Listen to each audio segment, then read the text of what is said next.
اسلام آباد میں بہار نہیں پولن آتی ہے۔ بہار آتی ہے تو اسلام آباد کے رستے پھولوں اور ہسپتال مریضوں سے بھر جاتے ہیں۔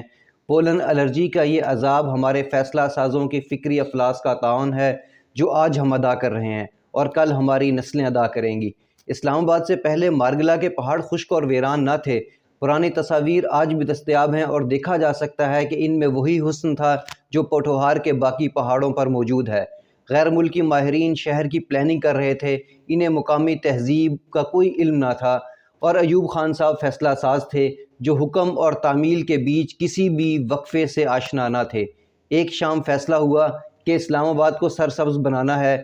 مقامی درختوں اور پھلدار درختوں کی طویل فہرست پیش کی گئی اور جسے یہ کہہ کر رد کر دیا گیا کہ مقامی درخت کو بڑا ہونے میں بہت ٹائم لگتا ہے اور پھلدار درخت کی نگہداشت میں بہت زیادہ افراد کی ضرورت ہوتی ہے۔ فیصلہ سازوں کو اسلام آباد جلد از جلد سرسبز چاہیے تھا، چنانچہ ماہرین اکرام نے شمالی مشرقی ایشیا کے سیاہ توت جنگلی توت منگوانے کا فیصلہ کیا اور بتایا کہ نہ اس کو پانی درکار ہوتا ہے، نہ زیادہ خیال رکھنا پڑتا ہے، بس اس کا بیج لا کر پھینک دیں اور تماشا دیکھیں۔ یہ مشورہ قبول کر لیا گیا۔ اسلام آباد میں مارگلا کی پہاڑی کے ساتھ ساتھ جو جنگلات آباد ہیں، یہ جنگلہ گاؤں کے شمالی مشرق سے لے کر کوہ دراں کے آگے جتنے بھی وہ جو ہے درہ ہے اس تک یہ پردیسی درخت جو ہے بہت مقدار کے اندر موجود ہے۔ اس کا بیج لایا گیا اور پہاڑوں پر جہازوں کی مدد سے پھینک دیا گیا۔ دوسرے ہی سال اسلام آباد میں وبا پھیل گئی۔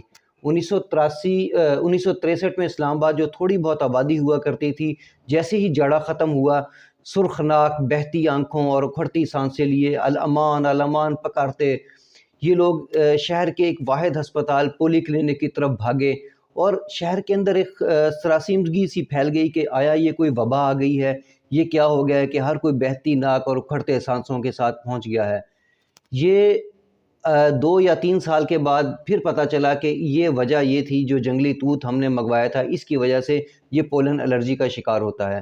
یہ جنگلی توت مقامی ماحول کے لیے ذرا بھی سازگار نہیں ہے، اس کی شاخوں میں زہر ہے۔ اسلام آباد کے جنگلوں میں ایک ایک پگڈنڈی پر آپ گھوم کر دیکھ لیں، آپ کو اس کی شاخوں پر کوئی گھونسلہ نظر نہیں آئے گا، کوئی پرندہ اس پر رہنا پسند نہیں کرتا۔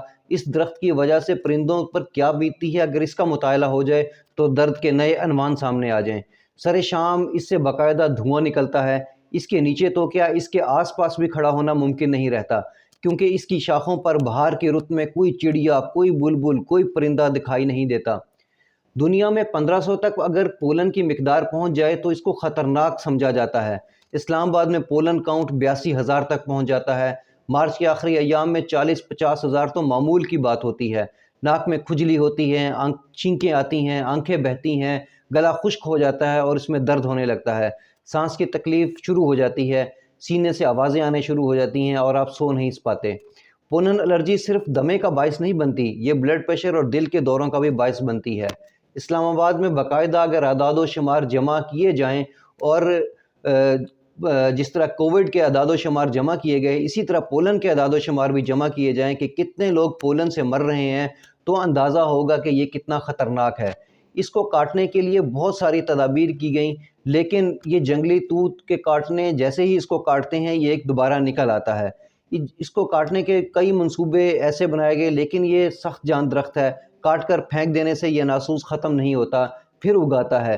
چند سال پہلے اسے کاٹنے کے لیے مہم چلی اور 2017 میں پولن کے مریض گھٹ کر صرف 50,000 رہ گئے، لیکن اگلے سال یہ جو درخت ہے یہ خود بخود اگنا شروع ہو گیا اور اس سے اس مریضوں کی تعداد میں دوبارہ اضافہ ہو گیا۔ اب حالات یہ ہیں کہ اگر مقامی لوگ اس درخت کو کاٹتے ہیں تو ان کو سیڑھیاں پکڑ کر لے جاتی ہے، کیونکہ اسلام آباد میں درخت کاٹنے پر پابندی ہے، اور حکومت کی طرف سے 3 مرحلوں میں اس کا آغاز کیا گیا کہ پہلے اس کو جو اسکول ہیں، تعلیمی اداروں، وہاں سے کاٹا جائے گا، پھر پارکوں سے کاٹا جائے گا، پھر رہائشی علاقوں سے کاٹا جائے گا، لیکن اس کو کاٹنے کا عمل اس قدر سست ہے کہ جہاں ایک جگہ سے کاٹا جاتا ہے دوسری جگہ دوبارہ یہ اگ جاتا ہے۔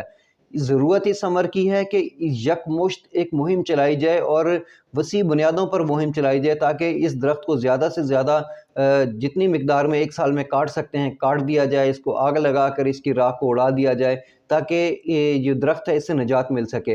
اور صرف یہ ایک سال کے لیے نہیں ہے، اس کو 2-3 سال جاری رکھا جائے، کیونکہ جیسے ہی درخت کو کاٹا جاتا ہے تو درخت دوبارہ اگنا شروع ہو جاتا ہے۔ یہی ایک واحد رستہ ہے جس کی وجہ سے کو اگر اپنا کر ہم اس پولن الرجی سے اسلام آباد کے لوگ چھٹکارا حاصل کر سکتے ہیں۔